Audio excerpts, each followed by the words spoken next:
factory resetting, and software updates of Christian life during Lent. Alternatively referred to as factory reset or factory restore, a computer or a phone's factory settings are the settings the device had when it was first purchased. A factory reset is often performed before the device is resold to help resolve any software issues or eliminate the previous user's profile and personal data. Software updates are a way for software developers to fine-tune a product to make it the best it can be. They offer small, frequent improvements rather than major changes. Unlike a software upgrade, updates need the existing programs you are using to work. Updates sometimes run automatically in the background. A software upgrade is a bit different. Instead of building on your existing program, a software upgrade is a new version of the software product entirely. The season of Lent is a time to do the factory resetting of our spiritual life and update it by leading a life of repentance and renewal. Today's first reading makes a factory reset by reminding us of the new covenant God made to Noah after the deluge, and the second reading updates the meaning and significance of our baptism in the context of the Lenten season, which invites us to renew our baptismal promises. Lent is the beginning of the season that culminates in our solemn remembrance of the Paschal mystery, Jesus' suffering, death, and resurrection, and in the joyful baptism of new members. Lent is thus the season of self-examination. All three elements are packed into this second reading from the letter of St. Peter, addressed to the persecuted Christians of the church. This letter was intended to bolster their faith. It will do the same for us. St. Peter reminds us all of our place in the larger history of God's providence in order to help us see our present sufferings in a larger context. He says, an outward sign of the covenant that God made with his people through Jesus is baptism. Baptism not only removes original sins, but is also our birth into Christ, the way we become adopted children, heirs of heaven, and temples of the Holy Spirit. St. Peter points out that the waters of baptism are an antitype of the waters of the flood. The flood waters destroyed almost all the people except Noah's family. The waters of baptism, on the other hand, are the cleansing agent that saves all. Using already traditional formulas of faith, St. Peter affirms that in the Paschal mystery, Jesus Christ made it possible for all humankind to enter a right relationship with God through justification and to live their new life in the Holy Spirit by sanctification. The picture of Christ going to preach to the spirits in prison, as we say in the Apostles' Creed, he descended into hell, probably refers to the risen Christ making known to imprisoned souls is victory over sin and death. But why was Jesus Christ tempted after his baptism? The author of the letter to the Hebrews used a temptation narrative to show that the incarnate Son of God wanted to experience human life to the full, except for sin. Since temptation and how we respond to it are integral parts of our lives, Jesus experienced them also. The fathers of the church explained that Jesus' temptations are described after his baptism to teach us why we are tempted and to show how we should conquer temptations. Baptism and confirmation give us the weapons we need to do battle with Satan. God never tempts people and never permits them to be tempted beyond their strength. But he does allow them to be tempted. And why does that happen? Why does God allow us to be tempted?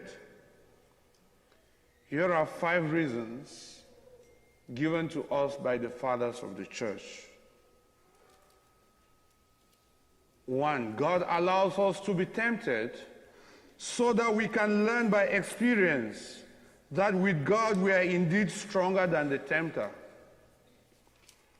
2, God allows us to be tempted to prevent us from becoming conceited over having God's gifts.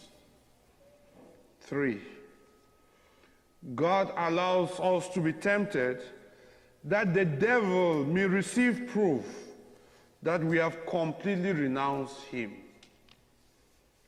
4, God allows us to be tempted that by the struggle we may become even stronger. And finally, God allows us to be tempted that we may realize how precious is the grace we have received. We only treasure what we have when we have been tried. When someone has tried to rob us of it, it even becomes more lovable, and we want to keep it at all costs. Therefore, my dear brothers and sisters, like people who have overcome temptations and trials and tribulations, let us repent and believe in the good news of God's kingdom. St. Mark here gives us the first public words of Jesus, his Messianic mission's basic keynote speech, which has 4 specific messages. 1, that the time is fulfilled. 2, that the kingdom of God is at hand. 3, that we should repent. And 4, we should believe in the gospel. This speech, that the time is fulfilled, that the kingdom of God is at hand, that we need to repent, and that we must believe in the gospel, summarizes the purpose of Jesus' ministry. In this statement, Jesus is not asking his audience to do or not to do something to shape their future in heaven. He is concerned with the here and now. Repentance or metanoia is a change of mind and heart, a lifelong process of transformation. The good news Jesus announces is that God is already working here among us, so close to us that we can reach out and touch him in the person of Jesus of Nazareth, the Son of Man. But we will be able to experience Jesus as the Son of God only if we undergo a complete change in our value system and priorities by means of true repentance. What are your values? How are they connected to Jesus Christ? How are they connected to your mission as a disciple and follower of Jesus Christ. If your values are not connected to that, then when Jesus Christ announces the time has come, meaning the kingdom of God is present, we may be found wanting. My dear brothers and sisters, let us convert Lent into a time for spiritual growth and Christian maturity by doing the following: by participating in Mass each day, or at least a few days in the week, by setting aside some part of our day for personal prayers, by reading the scriptures, either alone or better still with others, knowing that when we read the scriptures, God talks to us, and when we pray, we talk to God. By setting aside some resources that we might spend on ourselves for meals, maybe in season 52, entertainment or clothes, and giving it to an organization which takes care of the less fortunate in our society.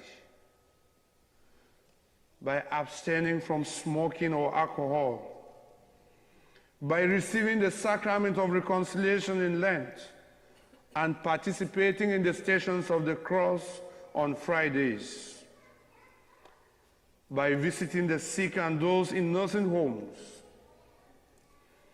and by doing some acts of charity, kindness, and mercy every day in the season of Lent.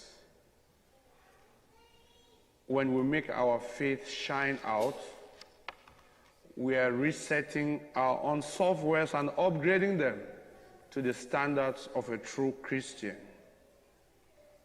What are those things that are slowing down your Wi-Fi from upgrading your software? What are those things that are slowing down your life from upgrading your spiritual life and from growing in love with Jesus Christ?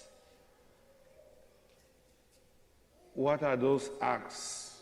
Those people and who are those and where are those places that when you go to, you downgrade your spiritual well-being?